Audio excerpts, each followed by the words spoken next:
This episode is proudly sponsored by Chronologic. By the time you contact a buyer with calls and emails, someone using Chronologic has already held the meeting. Learn more about how to harness the power of AI scheduling at scale. Visit chronologic.com at the link in the show notes. So you take your two colors and you have all sky blue Jelly Bellies, and then right in the middle is the white Jelly Belly. And the message is, get ready to stand out with Sendoso or your product. It's just like, that's super clever, and I'm going to eat these, and I'm just going to be pumped to start onboarding with you. I'm Scott Logan, and we're making fun of marketing. Thanks for joining us for another episode of Making Fun of Marketing. You've got a hard job, so we want to add a bright spot to your week and maybe even give you some good ideas and some space to vent a little bit with us. Today, we have a very special guest with us. It's the basically queen of customer marketing for Sendoso. She's fabulous, setting best practices. Been there, 5 years-ish now or almost? Yeah, going on 5, yeah. Awesome. And just recent promotion to senior director. Congratulations. Oh, yeah. Thank you. Very, very good. Direct mailer is that thing that came back into like the mainstream limelight after going away for maybe 5 to 10 years. And then when companies like Sendoso started to make it easy and feasible for teams to utilize it in a more effective way, then it kind of took off on its own, right? Yeah. I mean, I think it needed to end how it was going back then, right? Because it was just snail mail. Then we needed to get a little bit more technology integrations, and now we're doing it big, I think. Awesome. So as things come back to life, you typically see a lot of bad best practices as best practices have been evolved over the course of this new round of more systematic direct mailers. So what have you seen that has just been a complete like face slap? I can't believe that happened. Yeah. I'm really lucky that I get to work with all these amazing account-based marketers, event marketers, you name it, on really like amazing direct mail campaigns. But I've seen some like examples of some bad ones and just kind of like my own thoughts. And one I'll start with is like the crap left over that you have and like trying to send that out. Now, hey, I know you spent great money on it and you should get it out. But if it was specific to, a bundle that you created and then you're just trying to like send somebody some random old branded thing, like it's just not going to land very well. I will say though, if it is a nice item, like, oh wow, this is a really cool Yeti or some sort of like, really cool Ember mug or something, then, but it has an old logo on it. I think it's just all about the messaging, right? It's like, you're an exclusive customer, so you get this vintage item. Like throw the word vintage in there. Yeah. And they'll be like, oh, I'm so special, instead of like, this is Limited the run old of crap old logo. Yeah. Yeah. So I've definitely tried to twist that and it worked for me. Back when I got my first Yeti, I think I was at a conference in 2016 and I thought that was amazing. So, a year or so later, I was at a company and I thought, let's send Yetis. It was like 2017, 2018. And it was a hit actually at the time. And we got them through a sales rep who said, I actually know a guy who knows a guy who can get you Yetis for like a cheaper price, going straight to the manufacturer in China. And turns out he had done that with a lot of connections from marketing people in his network and had sold through himself as a side gig over 100,000 Yetis in a single year.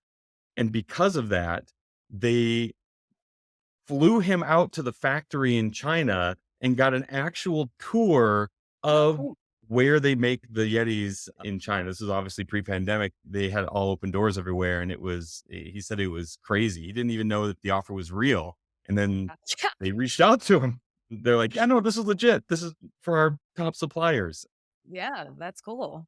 I wonder if we're talking about the same guy. No.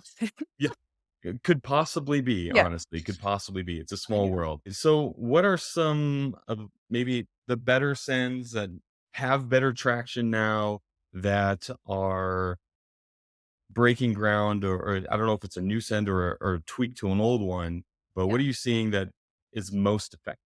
It just depends on your audience, really. I know that a lot of our Sendoso customers just utilize either that Yeti mug or an e-gift.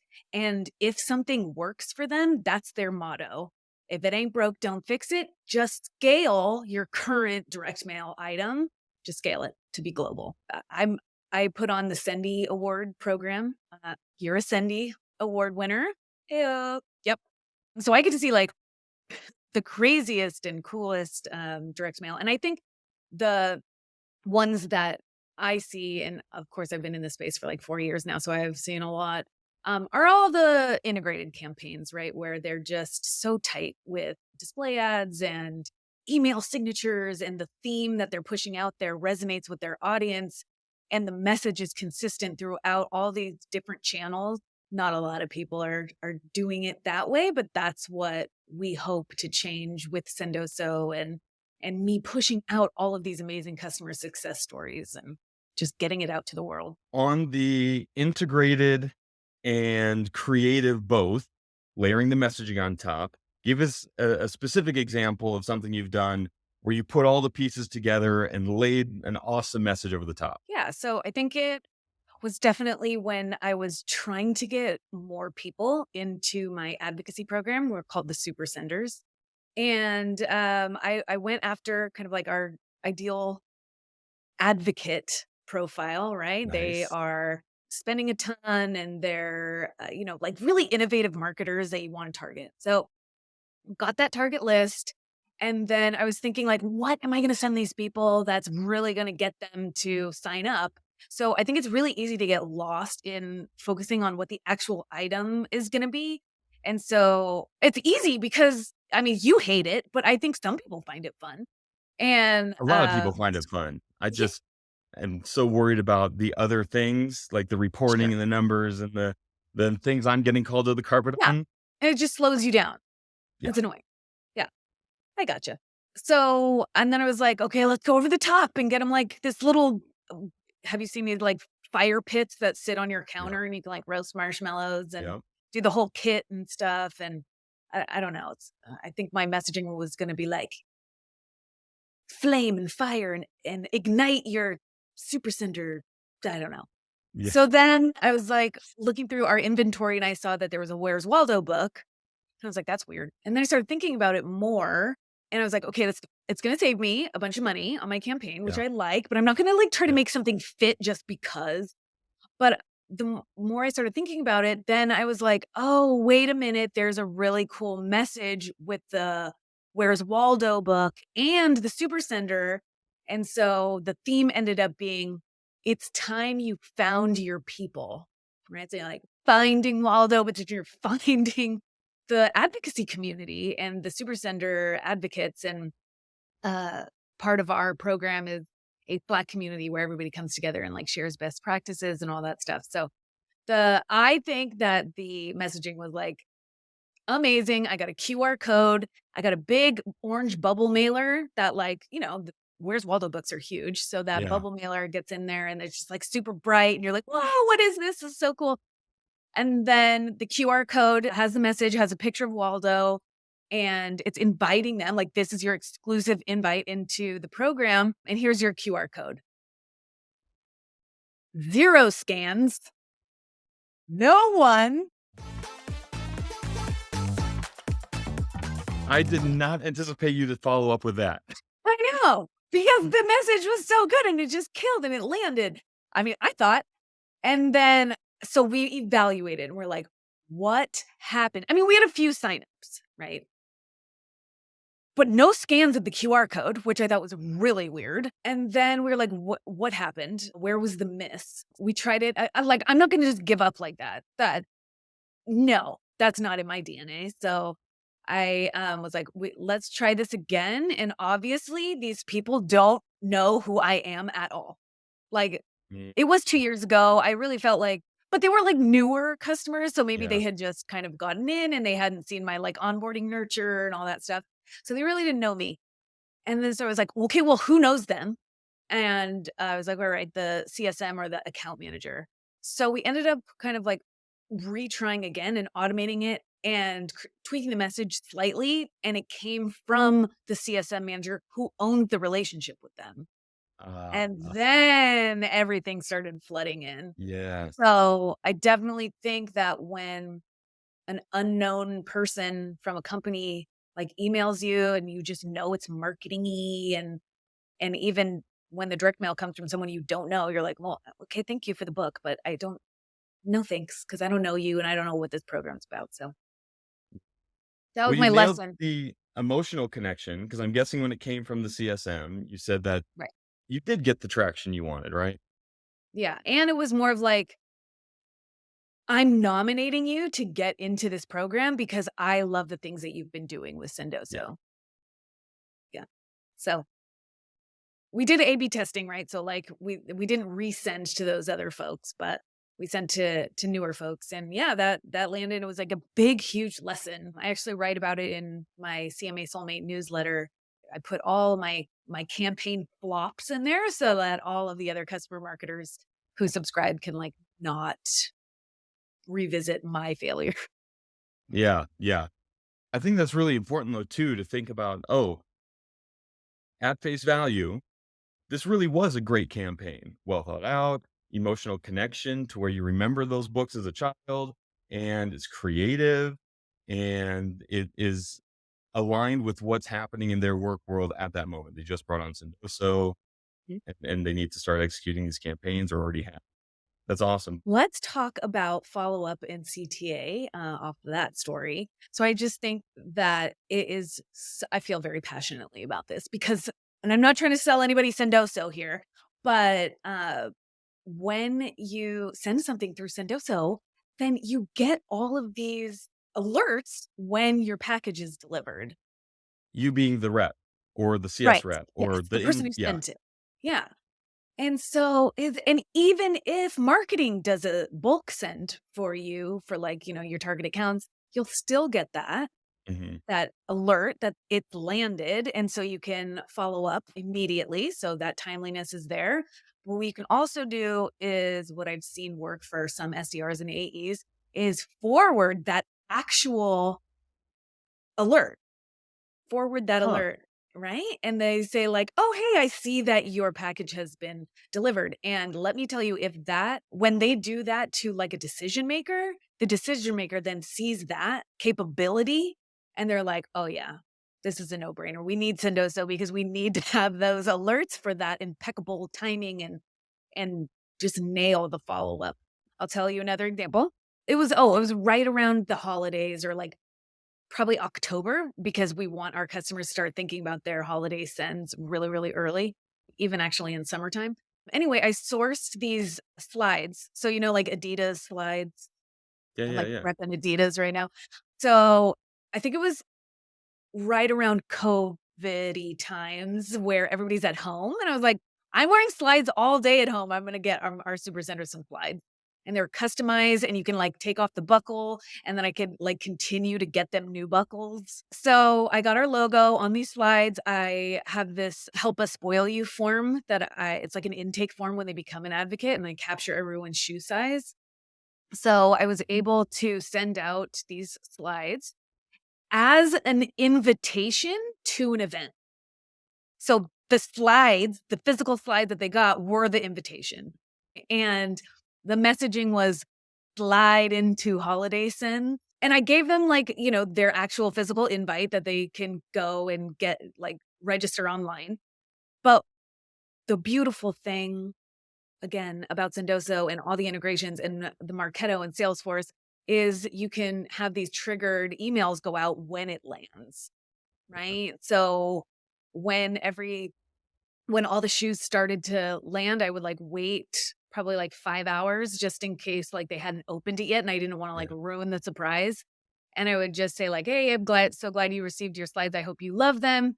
here's the link to register. So I think if I didn't send that link to register, I wouldn't have gotten all of Yeah. those. They would have been super excited for the slides, but I still wouldn't have got the registration count that I would have wanted. And then it was just so amazing. That was just all automated. I didn't really have to do anything. I could just watch the registrant.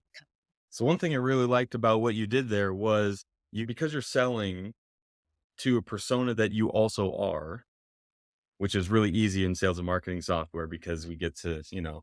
get to do these types of things. I think Yeah. there's some applications for like cybersecurity software or something too. You just apply it the same way, but forwarding the notification email to say, I just got this, and then forward that to them as like a mini glimpse into a mini demo, Right. right? You're kind Right. of demoing is saying, hey, look how cool it is that I was notified of this.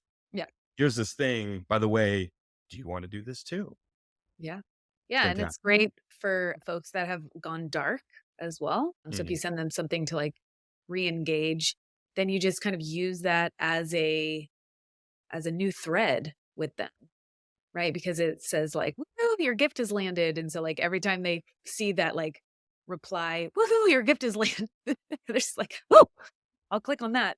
So yeah, I just think it's a extremely really powerful tool if used correctly. I think that like those little twists, because you expect to see something generic or, Yeah. where in the Christmas story, he decodes the decoder ring and it says buy more Ovaltine. Like I would Sure. expect to open the cookie and say buy more Ovaltine slash Sendoso. It's like, oh, You're right. great. Yeah, Yeah. cool. Thanks for nothing. That wasn't fun at all. No. But yeah, making those like Easter eggs at the end kind of fun is nice. I like that. So the reason I ask for the value of something where you don't know quite how good the engagement still is, and do we spend a bunch of money on this or not? A fail that I had is we thought, all right, these are ABM accounts who've had some level of engagement. They responded to the ads, they engaged in the emails, and they like went to a webinar or something. We're like, bam, we're going to sell them tomorrow. Let's send them something awesome. Yeah. And so we did this Bose headphones Oh, campaign. wow, you went all Earbuds, out. going all out. I had extra budget. Let's do it. Wow. And it literally fell flat on its Mhm. face. And then one of our reps thought, well, I'm just going to do something on my own because these are the best accounts and they are that engaged and they do know who I am because I've been sending the follow up messages. So she did a mug where you get to put your own pictures on it and put the picture from LinkedIn of the person on the mug that said world's best sales leader, because we were selling to salespeople at the time, Yeah. and sent it to him. And when I heard through the grapevine that that happened, I was just like, at least it's only Yeah. like $10, whatever. Sure. He was like 8 for 10 on his first 10 of getting a discovery call from that Yeah. because the people thought it was hilarious. I was like, Yeah. oh, well, there you go. Yeah. The lower item gift that was relatable, that was in line with their engagement and more personable and silly, Yeah. completely destroyed the thought process we had in marketing. We'll send them something expensive and they can't Right. say no, which we Yeah. thought, well, how could you say no to that? But they did say no. Yeah. Oh, I love that. And again, I was like, this was pretty early in my sending career. And then we sent a bag of Jelly Bellies. Do you know Jelly Bellies? Okay. Everyone I loves know it Jelly sounds Bellies. lame. Everyone loves I'm gonna get you though. So it's a bag of Jelly Bellies, and you take your two colors of your company.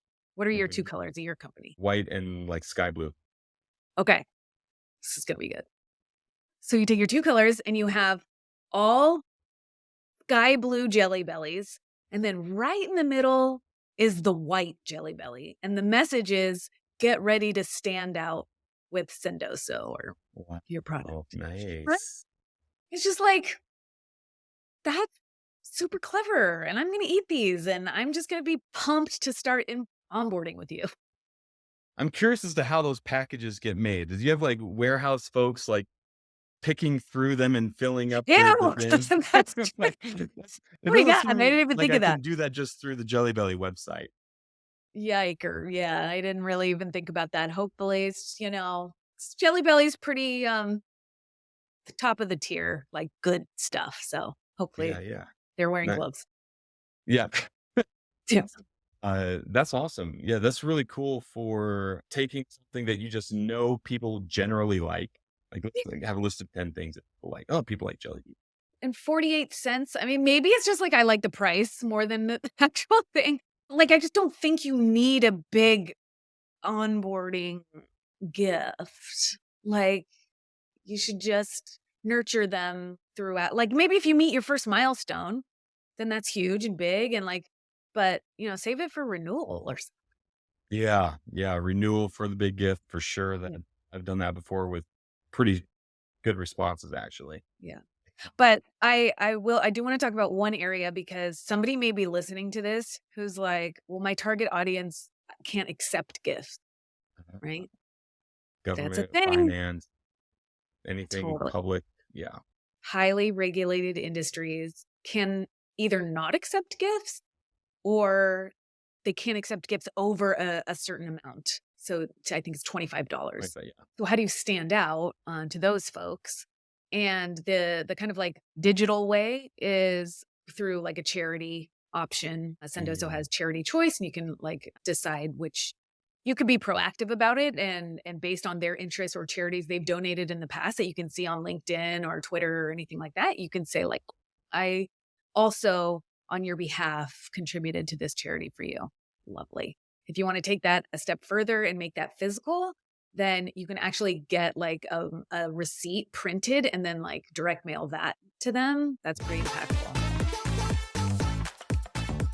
And then what I've seen done, which you asked me earlier, like, what's a great example of direct mail? And I use this example a lot, but it's so good.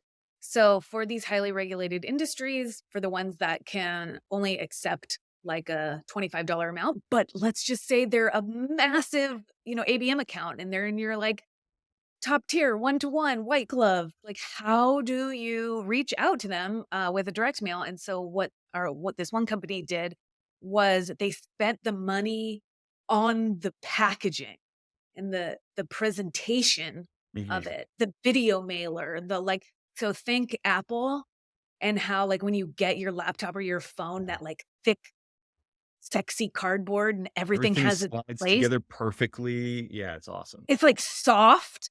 Like, how do you even get cardboard that soft? Yeah, Weird. yeah, So that's what they did. They spend money on the actual experience of opening the yeah. box. And, I think it even had like a magnet where you like open the box. And then right up top on the flap is a video mailer. And it was from their engineer. And then inside of the box was a beer stein. And the messaging was, have a beer with an engineer. Uh, wow, Heyo. that's So good. awesome. Right? Yeah, Yeah, so good. So, the beer stein was like $20, so they're yeah. not gonna get in trouble with anything, but they just spent the money on the packaging, which I just thought was so amazing. Nice. That's really creative. I like that. So, in terms of the correlation of direct mail to ROI and having this be an overlay of a larger campaign, all of a sudden we get into like podcast series that could be just attribution and how it's all screwed up. But Yeah. with how you deal with it at Sendoso and maybe some best practices, do you have some ways in which you can draw some lines to help? Because to be honest, direct mailing is not cheap. Like good campaigns, it's still expensive to run these Yeah. things. And so you do need to have some attribution there. What do we do? Mm. Gosh, we'll edit She doesn't this, know. That's it. That's the answer. We have no Yeah. idea. No, uh, Just kidding. I mean, as you know, we have our solutions architects that come in and build your dashboards and understand your lay of the land. I'm seeing that our customers are coming into with their CSMs and putting their heads together and like, can we talk about dirty data and all that stuff and Sure. how to clean it up so that so that Salesforce and Sendoso can talk to each other and then build out these robust reporting and dashboards and going ahead and proving the ROI to their executives, with Sendosa's team getting on and really building out that business case. And then I might be a little bit super lucky because I work with all of our top performing customers and I've turned them into advocates. And so all I hear is how when direct mail is included in their integrated campaign, that the ROI is record breaking at their companies and that there's nothing that has a better return than when we insert direct mail into our campaign. Yeah.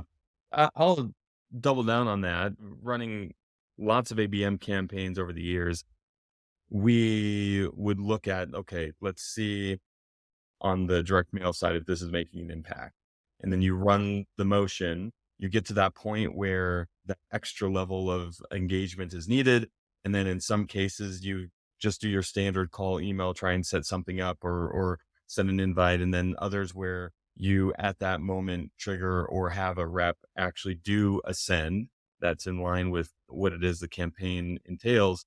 And the results really are, I've seen as well, through the roof. And so when you have that one-to-many attribution, you can look in Salesforce and say, all right, these deals had a direct mailer campaign involved. These ones didn't. And I've even seen as high as like an increase in 10% or more conversion rate when I'm including direct mail. And it was really easy to show that on just these opportunities had these campaigns, these ones didn't have these direct mailer campaigns. And Right. you can kind of draw the conclusion fairly directly. You're always going to have people who are engaged no matter what, but it just speeds things up a little bit more because it's that extra level of excitement and engagement in the process. Yeah, we take all of these metrics very seriously during onboarding and just keep reiterating the importance of tracking throughout the nurture. And I just had a Salesforce dashboard and reporting masterclass on it that you helped. Yes. Yeah, that was awesome at the Sendosa user conference.